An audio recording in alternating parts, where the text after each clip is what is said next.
dia punya bantal kena tarik. Kena tarik. Jadi dia ingat mungkin saudara mara dia tengah main-main lah kan. Biasalah saudara mara bila ramai pula, mungkin dia fikir, oh saudara aku ni tarik. Jadi dia pun macam mamai, masih mamai, dia nak ambil balik dia punya bantal tu. Waktu dia nak ambil tu, dia pusing. Kira bila bantal tu tertarik, kepala dia terhantuk dekat simen. Bukan simen, kayu rumah tu.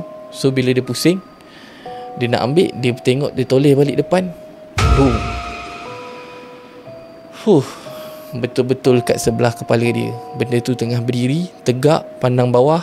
Kira pandang dia lah, tapi dia tak nampak muka. Dengan rambut yang panjang. Korang boleh bayang tak? Jadi dia tengok bawah macam tu, rambut panjang tutup muka, tak nampak apa. Waktu tu